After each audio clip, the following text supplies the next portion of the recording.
घर में 3 बेटियां थीं। 2 नौकरी करती तो एक पढ़ाई। अरे दवाई खत्म हो रही है, कोई है जो लेकर आएगा? तभी बड़ी बेटी रिया आ जाती है। हाँ पापा, ये रही आपकी दवाई। अभी खत्म होने में वैसे 2 दिन बाकी है। 2 दिन पहले ना बोले तो कौन सुनेगा? चिल्लाना तो पहले से पड़ता है ना कि सामान खत्म है। अच्छा जल्दी से छोटी चाय बना दे दीदी के लिए।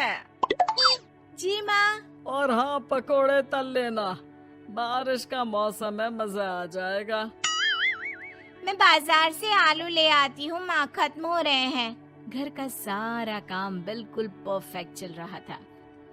दोनों बेटियां पढ़ाई के बाद नौकरी कर रही थी और छोटी पढ़ाई, पिता की पेंशन और अपना मकान। लेकिन पास की कमला चाची, और रियासिया की माँ, तुम लोगों को कितने सालों से देख रही हूँ, परेशान ही देखा। भगवान एक बेटा दे देता तो। अब किसी जन्म का कर्म खराब रहा होगा चाची, जो लड़का नहीं हुआ। वैसे काश एक लड़का हो जाता। पास छोटी बैठकर पढ़ रही थी। वो माँ की बात सुनकर किताब बंद कर देती है और खिड़की में खड़ी हो जाती है। खिड़की के बाहर रवि, जो कि पास ही में रहता है। अरे छुटकी, क्या सारा दिन किताब में नजर गड़ाई रहती है? मैं नकल करना सिखा दूंगा, तू आराम से पास हो जाएगी। आजा, चलना, सब बाहर खेल रहे हैं। तू तो लड़का है, फिर पढ़ता क्यों नहीं? तेरे सर पर तो माँ पिता की जिम्मेदारी भी है ना। कैसी बात कर रही है यार?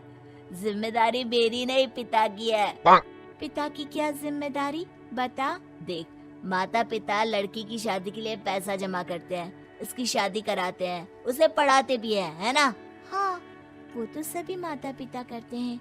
क्या लड़की की शादी नहीं करते? उसकी भी तो करते हैं ना। हाँ करते हैं, लेकिन क्यों, कैसे? सुन, वो लड़के को पढ़ाते हैं इसलिए कि वो बुढ़ापे का सहारा बनेगा। शादी करते हैं कि उसकी बीवी आकर घर संभालेगी। लेकिन बेटियों के लिए कोई स्वार्थ होता है? नहीं ना। तभी तो पैदा होते ही मुंह बन जाता है।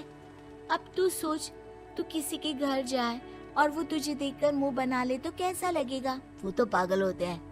बेटियां जीवन भर माँ बाप के लिए सोच ले, लेकिन फिर भी वो उसे अपना नहीं मानते। बेटे दिन रात निखट्टू बने रहे, लेकिन उम्मीद उन लोगों से फिर भी बहुत होती है ना? चल छोड़ना, तू ये बता कि किस जिम्मेदारी की बात कर रहा था तू पिता की? अरे यही कि अगर बेटे को बुढ़ापे का सहारा और रिटर्न के रूप में देख रहे हैं तो इन्वेस्ट भी तो अच्छा करना चाहिए ना। छुटकी समझ जाती है कि समाज की सोच क्या है और चाहे जो हो जाए उसे किताब बंद नहीं करनी। तभी वहाँ बड़ी बेटी आ जाती है। माँ, अरे ओ माँ, ये ले मिठाई खा ले। क्या हो गया? लड़का पसंद आ गया क्या कोई? भैया ऐसा हो तो मिठाई ना ही खिला, चली जाएगी तो घर कैसे चलेगा? अरे लड़की को क्या जीवन भर बिठाने का इरादा है? तू बता बेटी, किस चीज की मिठाई खिला रही है, क्या हो गया? अरे पापा, आपको पता है ना, जिस डॉक्टर के अंडर में मैं काम कर रही थी, उन लोगों ने मेरे काम को देखते हुए मेरी स्कॉलरशिप पास करवा दी है।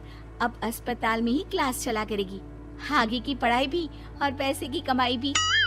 ये तो अच्छी बात है। तू पढ़ जाएगी तो छोटे को भी अपनी राह लगा लेना। बाकी मछली तो वैसे ही ऑलराउंडर है।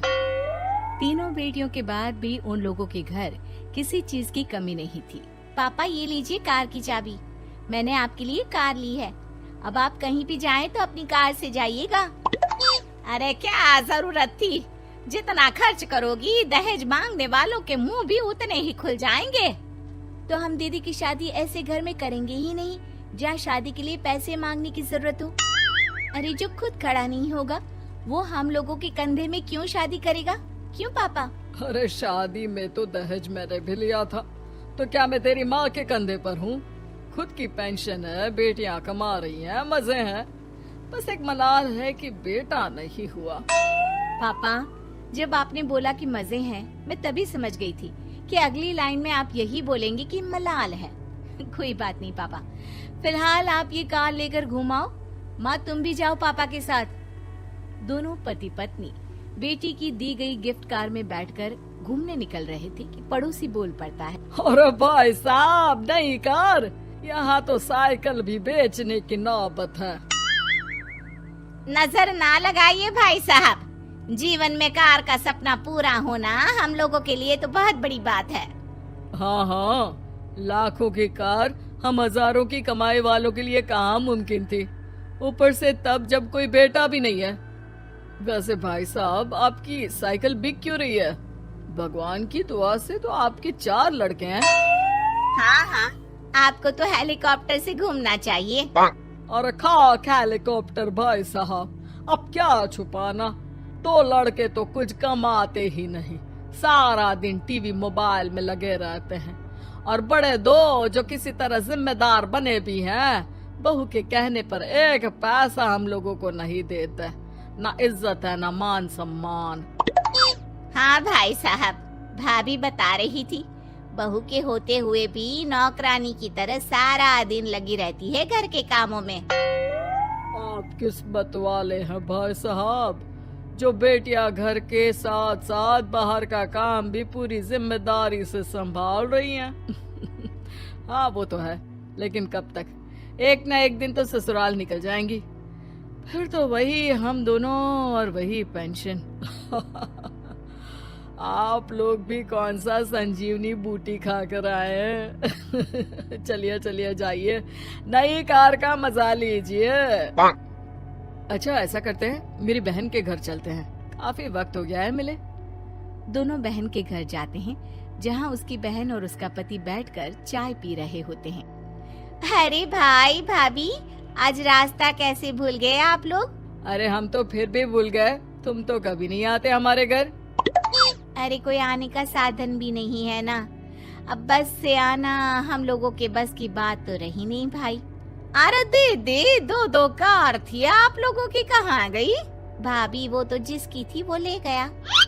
मतलब? 2 बेटे हम दोनों से अलग हो गए हैं, अपनी कार ले गए, अब हम दोनों अकेले, खुद बनाना खुद खाना। भाई बहन के घर से मिलकर बेटी की गिफ्टेड कार में बैठकर निकल जाते हैं।